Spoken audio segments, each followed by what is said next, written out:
What's up, Ranger fans? It's your boy Steve Cardenas, aka Rocky the Red Power Ranger, and you are watching Scoop B Radio. Scoop B Radio on your airwaves, on the plane, on the train, everywhere you want to be. I am your host, Brandon Scoop B Robinson. Make sure to subscribe to Scoop B Radio podcast on all streaming platforms, Apple Podcasts, Spotify, ScoopBRadio.net. We are in there like swimwear. An honor because we're going to talk childhood. We're going to talk nostalgia, and no different here as we've got my main man, Steve Cardenas, the Red Power Ranger. Yeah. I want to see actual pronunciation, brother. Yeah, it's Cardenas. Yeah, you got it right. You're close. Okay. Steve Cardenas, Red Power Ranger. You have a lot going on. We're going to get into that in a minute, but first and foremost, how are you? I'm great. Thank you for asking. Yeah. Life is good, touring around, doing the kind of events like this and meeting the fans and whatnot. It's been a blessed life, man. Listen, I want to air out the elephant in the room because a lot of times people confuse you and Austin St. John when they're placing who's the Red Ranger, who's not the Red Ranger. Where's the craziest place that you've either been introduced as him or people have confused him with you or something of that sort? It happens a lot. You know what I mean? Like, people remember the show from when they were 5 to 10 years old, and so, our memories are selective. So it's hard unless you're like a really diehard fan of the show who followed it all the time. Most people just remember that first cast. And so they kind of forget that, there was a changeover in the second season.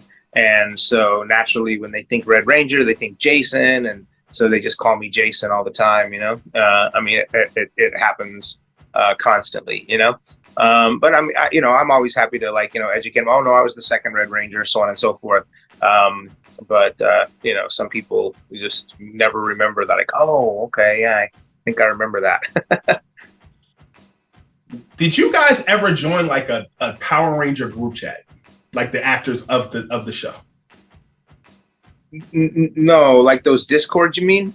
No, like literally, you guys are texting, catching up. Like, did all of y'all? Oh, you mean each other? Oh, yeah, we have a lot. Yeah, we have a lot of those. I think I have several group threads. Because we're always constantly doing events like this. We're seeing each other, not all together all at once, but, one or two of us every other weekend or every week sometimes, or at least once a month or a few times a year. Some of us or all of us are getting together in some form or fashion for some kind of event. And so, yeah, we're constantly in group chats, And to be more specific, and for those paying attention, June 21st to June 23rd, you will be part of the Ranger Stop and Pop Comic Con 2024, where Power Rangers, pop culture, and anime collide. And this will be at the Omni in Atlanta, Georgia. That is correct. Yes. Cool. Looking forward to it. Ranger Stop and Pop. We do it every year in Atlanta, and it's just so much fun. I love Atlanta. It's such a great city. You guys are at this Star Trek convention age where you watch like maybe the generation before us go to all these Trekkie events. Does it make you feel young? Does it make me feel young? Yes. No, I mean, it's quite the opposite. You know what I mean? I get 35-year-old men coming up to me and saying, oh man, I used to watch you when I was a kid. And I'm like, bro, I'm 15 years older than you now. I can't believe it. Grown men coming up and talking about their childhood. And, it just reminds me that, yeah, I'm not as young as I used to be, I still feel pretty young, but it's pretty crazy when you sit and think about it. I just turned 50, What was the audition like for you to be casted? Yeah, well, it was a unique audition. A few of the cast members had left the show, and so they needed to replace people very quickly. So normally the audition process is generally, several months, where they go through multiple rounds of auditions and stuff, but they didn't have time to do that. So they wanted to try to find some new people, newcomers. So they went casting all around the country in what they call a cattle call or a large nationwide casting call, they were holding auditions in like Florida and New York and Texas and, a couple other places. And, I happened to be at the one in Dallas. And, normally if you go to an audition, even an open casting call like that, they usually have one audition, then you do a callback, a few weeks later, then maybe a couple of months later, you have another callback, so on and so forth. But this all happened in the span of 4 days. So I auditioned on a Saturday. I got called back on Monday. They wanted to fly me to California to meet the producers. And so I, flew in to California, met with the producers, auditioned for them right on the spot, and got hired the next day. And then we had to start filming right away. So I had to have all my stuff shipped to California.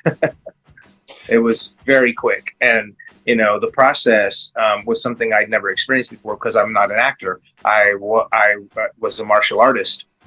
And so that's what got me the role. But I had never done any acting in front of the camera before. So that was a whole new, experience, a learning experience. And it was all on the job training. Yeah, as I'm hearing you talk about that, Steve, it kind of gives me vibes to comedians who transition into acting, stand-up comedians specifically. Yeah, right. I would imagine it's very similar, although they're also a bit more used to performing. You know what I mean? They're when they're getting up there, they're a persona. You know what I mean? So in a sense, they have developed that, and that was something that I simply had not done. About how long did that take you to adjust to being Steve the actor as opposed to the martial artist? Yeah, it took a good full season before I felt really comfortable, portraying this character that they created for me. But I think that Power Rangers, since it was a kid's show, the storylines and the concepts and the dialogue were relatively simple. So, I didn't have to learn, huge complex monologues or anything like that. So for a first time acting gig, I feel like it was like a pretty good, easy, foot in the door type of role, being part of that ensemble cast. Everybody's got to divide up those lines and whatnot. So sure. I have a lot of questions. First of all, I know when I was in high school, it was a big deal when you could take your uniform home after the season is over. As a Power Ranger, were you allowed to keep your costume? No, they were very strict about keeping those a lock and key because, they were, extremely valuable suits. So yeah, no, we didn't get to keep a lot of that stuff. What do you still have from that era, even though if it's not a costume that is memorable or I don't want to say valuable, but that means something to you? Yeah, I mean, I have a few things and some props that we took, from the show. The wrist communicator that we would wear. I have one of those. I've got the boots from the movie. I have those, and I've got a few other things off the top of my head. I can't think about them all, but yeah. Do you ever look at the Apple Watch and say, "Damn, we beat Apple to the punch"? Yeah, well, I think Dick Tracy might have beat us, but I think that's probably where they got the idea from. When you are actually in, so you're the Red Ranger, so you're Tyrannosaurus, correct? Yeah, it was the Tyrannosaurus and also the Red Dragon Thunder Zord. Those are the Zords that the Red Ranger, my character, had manned. Walk me through that. When you're on set and you're in the, I guess, inside of the Zords, what are you actually sitting in? How much taping goes into that process? Well, these are all very good questions. I don't want to crumble the mystery or whatever, but those were just, of course, they're just sets. You know what I mean? It's a set that's designed to look like the inside of a cockpit. But the only other thing too is that we didn't have to do a lot of that because the show was a Japanese show before, and so part of the show was to take the old Japanese footage when the helmets were on, you couldn't see anybody's mouths moving anyway, and we would go in and redub that with our own story. That's interesting. Yeah. So when you morph, when it's morphin' time and you have the communicator, do you guys tape that once and then that's it? Like what's that process of pre-recorded content? Yeah, I mean, they would find lots of creative ways to save time. So yes, that morphing sequence, they call it, that was always the one take, and it was the same take throughout the whole series of that season. And then every season we'd redo a new one, depending on our look and so on and so forth. What was the command center like during taping? Yeah, well, I mean, again, not to crumble the illusion and stuff, but it's just a set. I mean, the black background you see was just these dark drapes that were hung that had little lights in them, so that you could see sort of like sparkle in the background. And then there was just this circular stage that was in the middle of it that had all these like fake computers in it. And then there was the Zordon who was inside the tube, and essentially that was just a big painted tube, and then it had a tennis ball hanging in it, so we had an eye line to where we were supposed to look. Okay. So I'm ruining your whole childhood right now with all these questions, man. No, you're not, and I'm gonna tell you why you're not, because I had a similar conversation with David Hasselhoff about Knight Rider. Yeah, well, I believe it. Yeah. and Hoff told me that when he, William Daniels, who went on to be Mr. Feeney on Boy Meets World, was the voice of Kit the car. Yep, I remember very well. I used to love that show. And he told me that as much as he was in that car talking to the car, he did not meet William Daniels until the TV show production had a holiday party months later. Yeah, that was all done in a voiceover later, and then they would dub it in. I take that and raise you this. When did you meet the voice of Zordon during the taping, or was that done pre-production or post-production? I didn't meet Zordon until we started doing conventions together. Whoa. What's he like? What's that? What's he like? Oh, he's fantastic. I love the guy. I mean, he's an absolute sweetheart. You know what I mean? But you see his face and you're like, yep, that's him. Wow. Rita Repulsa and Lord Zed. They were the dynamic duo of arch enemies. Of evil, yeah. Yeah. Before you were on the show, how much did you watch Power Rangers? How much notes did you take, and how ready were you because you watched them prior to being on the show? Well, I was very fortunate in that regard because, before I got hired on the show, I was a martial artist and I was teaching kids classes. That was sort of like, what my job, my after school job, and then eventually into my, after graduation and stuff. One of my jobs was teaching martial arts to kids at the dojo. And so I became very familiar with Power Rangers because the kids were telling me all about it. So then I started watching the show. And so I started becoming very familiar with the characters and very familiar with the story because, you always want to have something to relate to the kids that you're teaching about, so on and so forth. So yeah, I got very familiar with the show.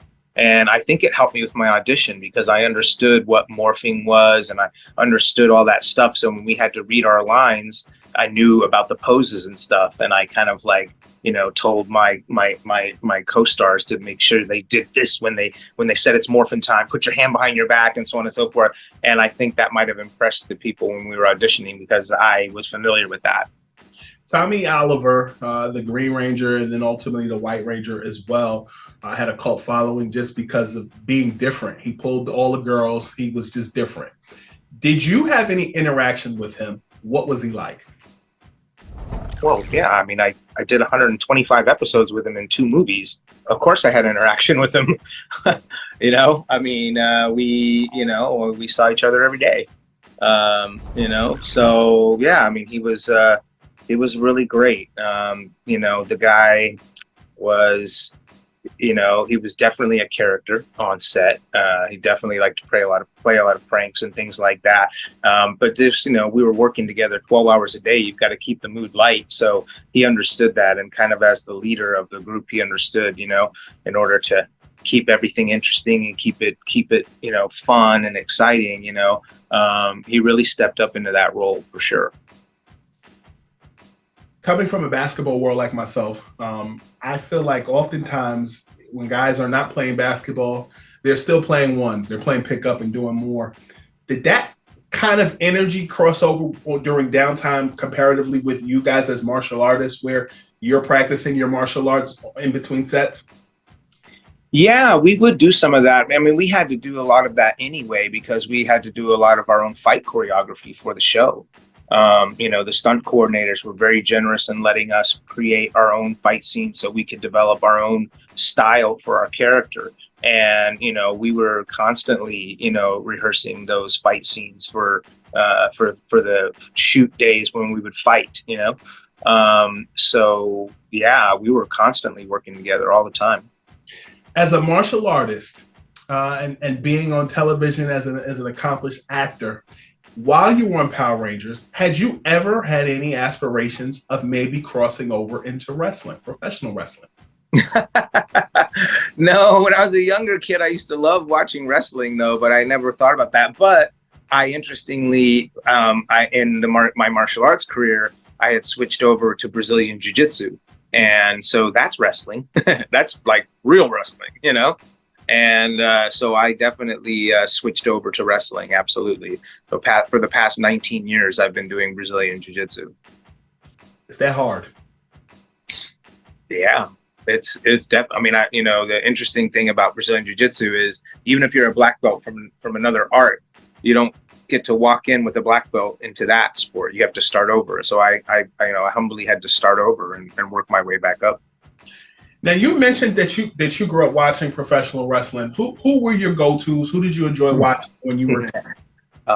It's old school, baby. Hulk Hogan, Macho Man Randy Savage, Hacksaw Jim Duggan, The Ultimate Warrior, Bret Hart. I mean, those are the guys that I really admired a lot, and Sergeant Slaughter, of course, and all of those guys.